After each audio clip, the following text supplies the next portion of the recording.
Good morning, I'm Lois Markham. This is the time when we would normally recite our native land acknowledgement. Instead, I'm going to reflect on what land acknowledgement means to me, and then ask you to do the same. I first encountered a land acknowledgement in 1957, when my family moved from one house in Marblehead to another. I was 12 at the time. At the corner of our new street was a historic marker erected by the Massachusetts Bay Colony Tercentenary Commission in 1930. It read, Indian Village.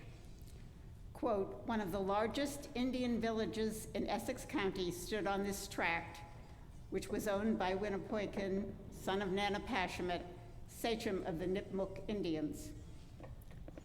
I read that sign again and again. It fascinated me. I had, of course, encountered depictions of Indians on television westerns, not realizing that most of them were played by white actors.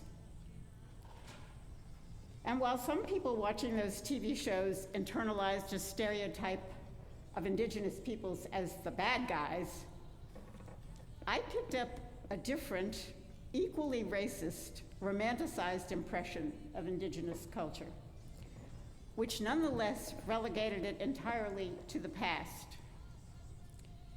But this sign's reminder of our country's first people was right in my own front yard in eastern Massachusetts.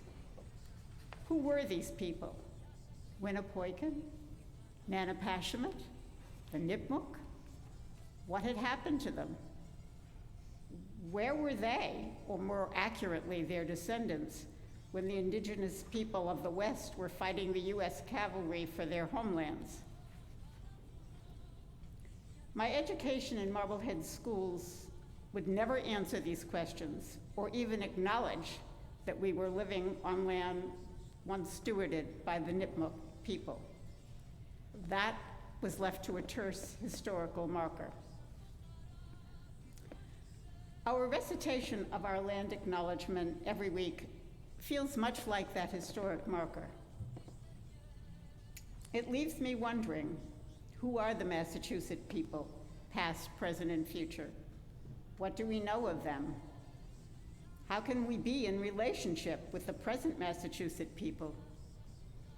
What do we owe to the present and future Massachusetts people? What does it mean to commit ourselves to dismantling the harmful legacies of colonialism and other oppressions? Each one of us will have different answers to that last question. But before we have answers, we must have information. So in search of information, I have been reading up on land acknowledgements. And here are two things that I have learned. One, before writing a land acknowledgement, it's a good idea to be in relationship with indigenous people. And at the same time, we cannot expect indigenous folks to do our research for us or write or even edit our land acknowledgement. As the website of the Native Governance Center puts it, quote, sometimes when crafting land acknowledgements statements, non-Indigenous folks ask Indigenous people and communities to do free emotional labor. And then they quote the New York Times as defining emotional labor as, quote, the invisible and often undervalued work involved in keeping other people comfortable and happy. My second bit of learning is also from the Native Governance Center. Quote, it's easy for land acknowledgements to become yet another form of optical allyship. They often lack a call to action and next steps.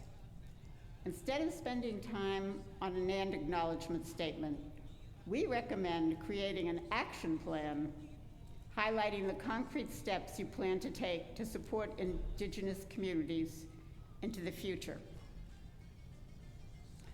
What might a first parish action plan look like?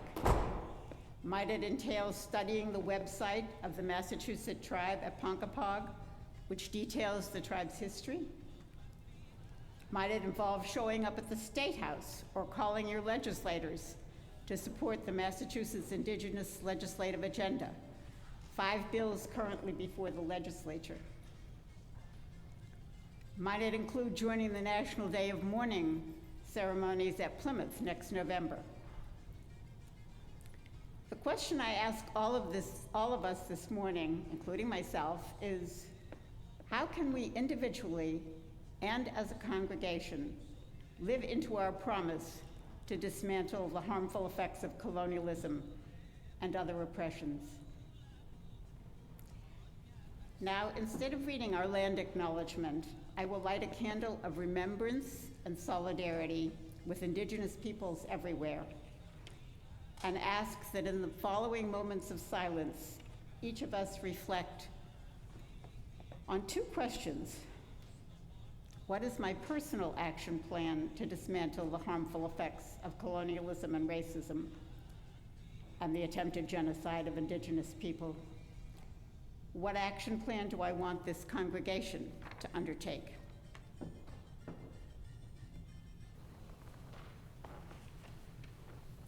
Good morning. My name is Iris Fennell. I was invited to join this exploratory Indigenous justice working group by Karen after we had a conversation about a theater production my partner Dan and I attended called We Are the Land, presented by the Mashpee Wampanoag, Herring Pond Wampanoag, as well as the Wampanoag tribe of Gayhetaquina and Nipmuc Nation, who shared through story and music their history of first contact with European colonizers and the ongoing impacts on their lives. I had also recently in October gone to the Massachusetts State House to be in solidarity with Indigenous people of Massachusetts who were giving spoken testimony to recognize Indigenous Peoples Day in Massachusetts, where I also saw Lois from First Parish. The invitation from Karen to be involved in religious community and justice work really spoke to my heart. Like the historic marker that Lois saw near her home in Marblehead, I have seen and wondered about a historic marker in Concord, Massachusetts, where I've lived for the past 12 years, that was also erected in 1930 by the Massachusetts Bay Colony Tercentenary Commission. This marker reads, Jethro's Tree. Near this spot stood the ancient oak, known as Jethro's Tree, beneath which Major Simon Willard and his associates bought from the Indians the 8 miles of land square ordered by the General Court for the plantation of Concord, September 12, 1635. Like Lois, I had not learned an accurate history of Indigenous people of North America in school and had absorbed many disrespectful stereotypes that we played out in children's games and later, as an adult, not in relationship with Indigenous community, tended to romanticize. When I encountered the Jethro Tree marker in downtown Concord, I had begun to learn a more accurate history of the colonization and attempted genocide of First Nation people here in Massachusetts and in North America, and doubted this marker accurately reflected the true history of this place. But I did not take my concern to town officials. Someone did, however, and Concord has recently removed this marker and 2 others like it because of concerns of misrepresentation and harm. Already in conversation with the Indigenous Justice Working Group, in response to Lois's questions, I first made a list of books, films, events, political calls for action, and websites, but decided that was not what I wanted to share with you all today. Instead, I'd like to share the following responses to Lois's question. How can I, individually and as part of this congregation, actively live into our promise to dismantle the harmful effects of colonialism, racism, and the attempted erasure of Indigenous people? 1, I'll set my heart compass each day to remember and commit to learning about, advocating on behalf of, and supporting Indigenous-led endeavors so that I can nurture and be nurtured by First Parish community as we unsettle ourselves and live into our promise together. 2, I'll take time each day to pause outdoors and feel the connection of my body to the land, and remember that I am a settler on this land and have a responsibility to be in caring and responsive relationship with the land and its original people who are still here.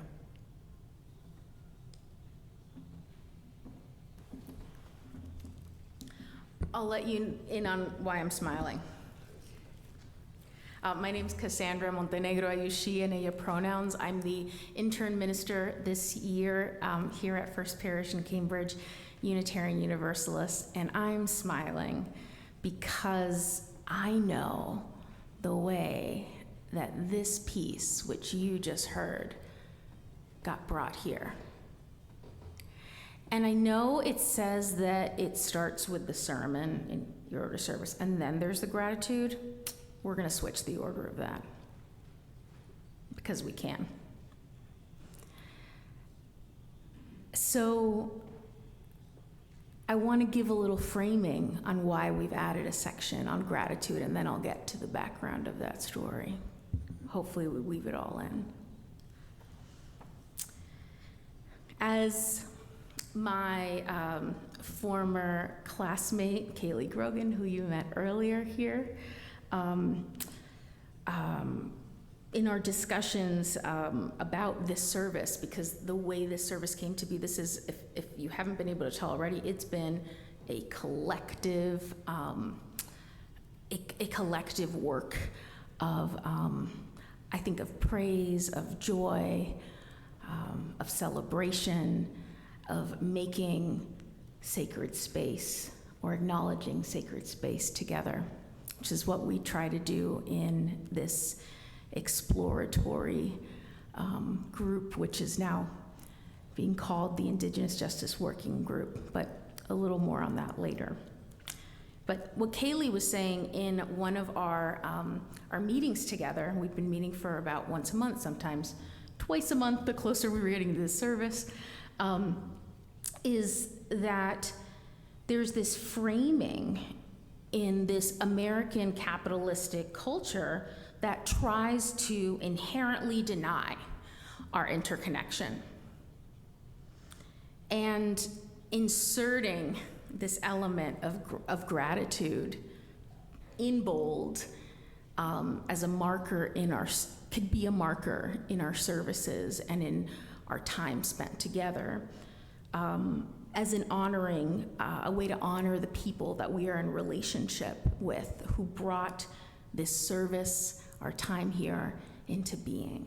So that's what I'm going to do right now with this part of the story. So in our group, I think the first person I'd want to thank is Nina Litton, a member of this congregation, a chaplain in many ways and in many places and spaces, and a person who I know that long before I started here has been working to center and recenter Indigenous narratives within this space and in this congregation. And Nina, as we were meeting together to talk about the service, and Joe was on board with the music. I talked to him like a couple months ago, like, hey, something's coming this way. We're not quite sure yet, but please join us. And Joe was like, yes, I'm excited. We're ready. And you were. And so Nina tells us this name of this composer at MIT, Dr. Charles Shadle. She puts us in touch. I get a little delayed in the process, as things do.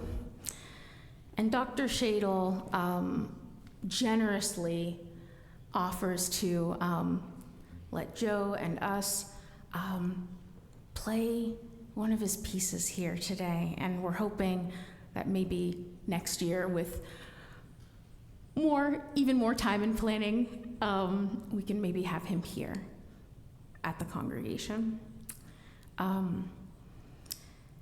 So part of this story, there's, I hope you're hearing implicit gratitude for Charles Shadle from me right now, Dr. Shadle from me.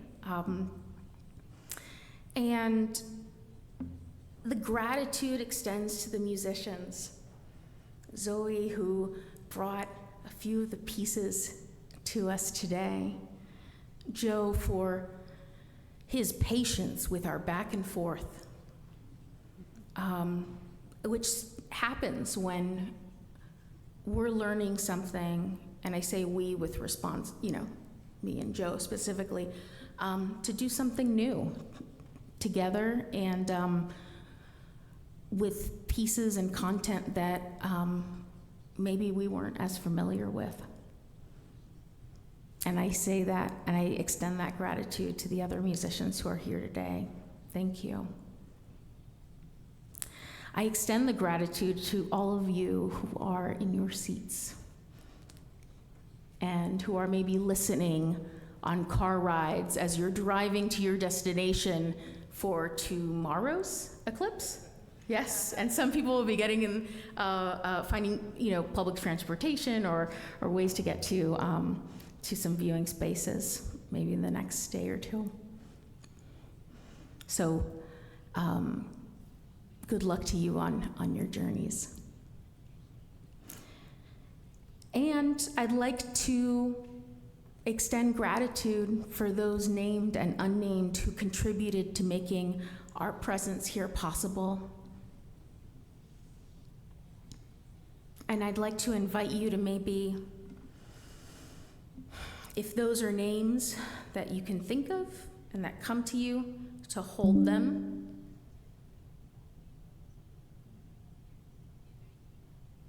In your heart, in your presence.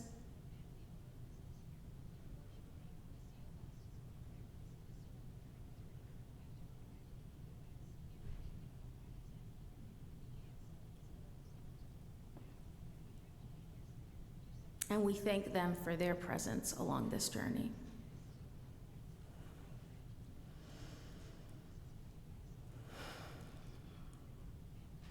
And some of those are Black, Jewish, Indigenous musicians, ministers, ministerial candidates, artists, and activists whose work is directly and indirectly touching our service and our time here in this sacred space. So now for what I like to call the sermonette.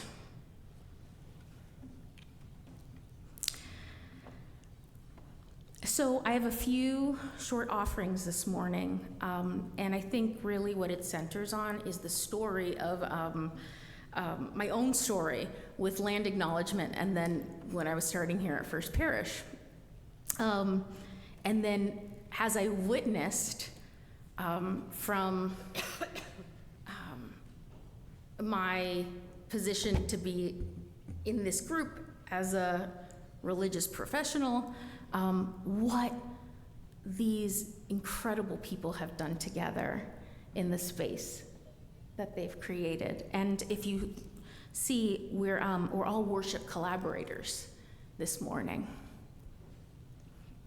I mean, it put intern minister there for me, but I hope you get the idea.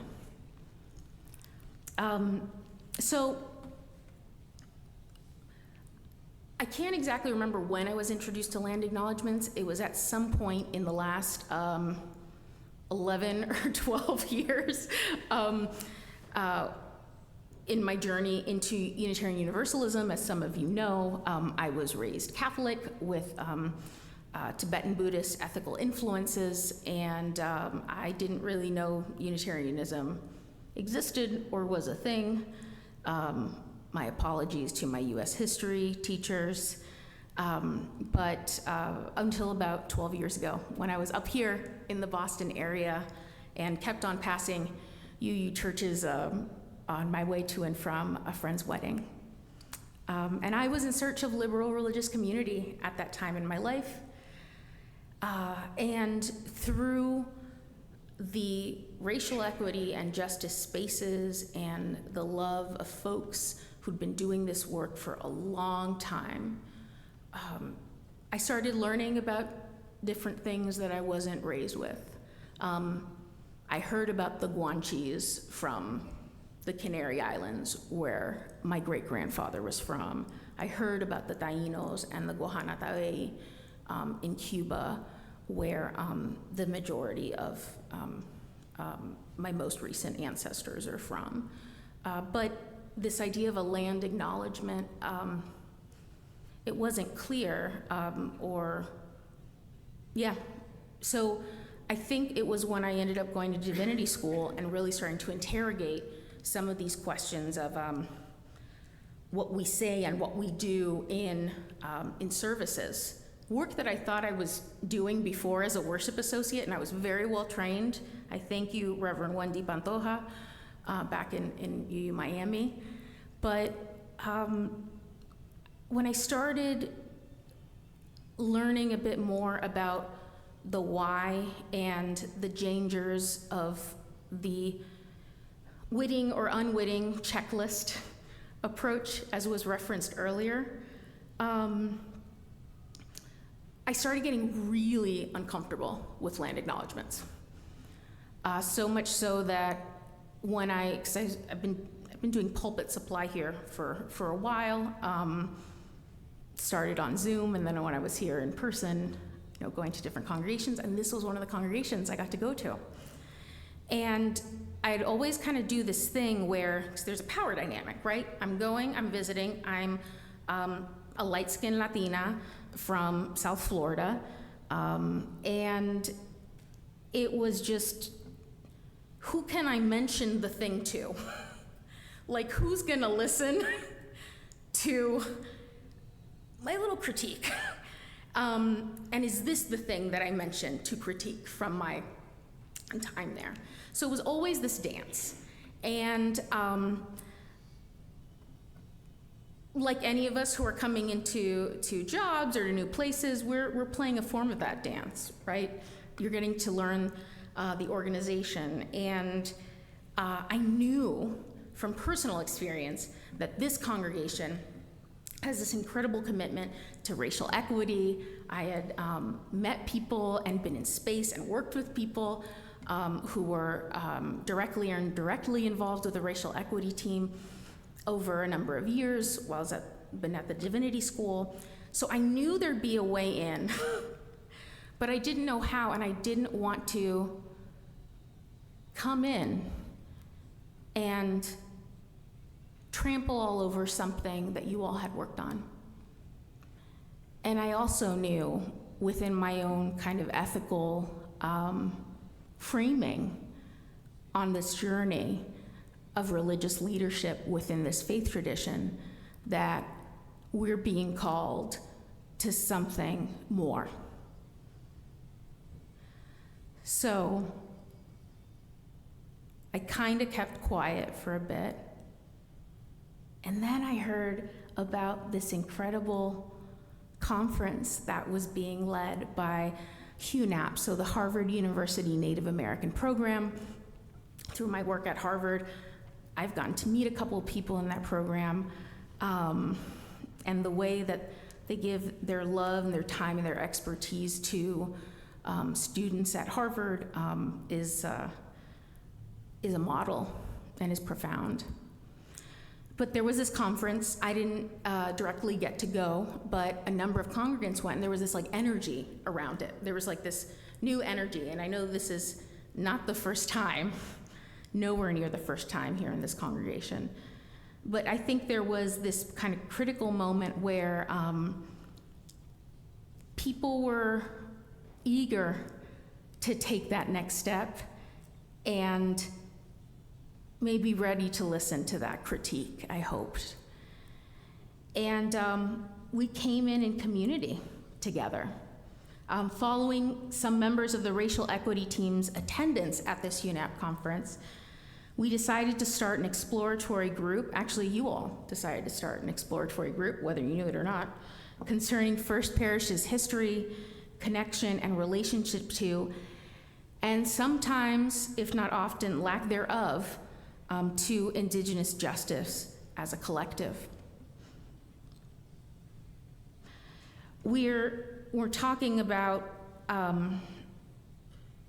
that piece by Sean Wilson and the work from this book, Research is Ceremony, that Kaylee brought up earlier. It's this getting to an Indigenous ontology that is completely relational. And we've been sitting and standing and moving and not moving as a group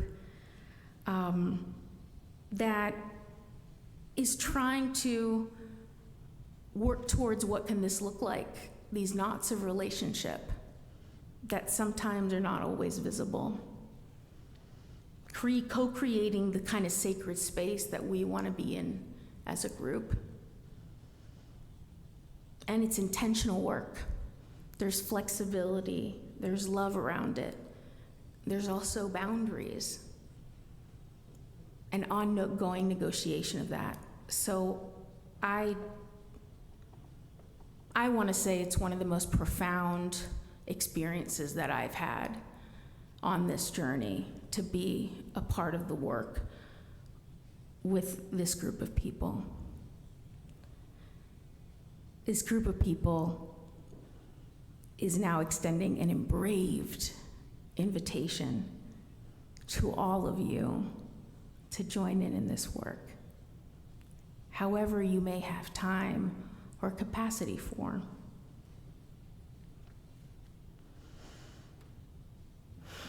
The goal is to deepen our knowledge and to deepen our connection with local Indigenous people, some of whom are already a part of our community.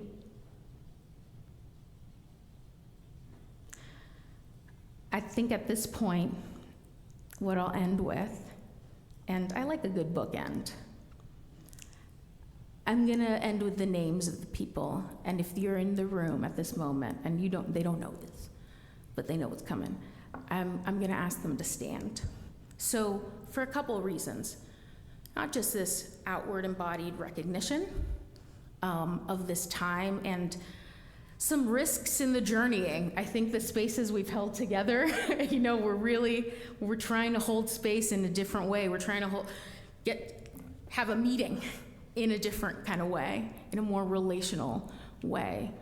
So I'm gonna invite you each to stand up, and because these are people, and specifically, I think these people who you saw in the service, please approach us if you'd like to join or you'd like to learn more about the group. So I'd like to invite Karen, Lynn, Iris Fennell, Lois, what is your last name? Markham, and Nina Litton to stand. Kaylee's up there with the kiddos. And I'd like to extend our love and our gratitude for each of you.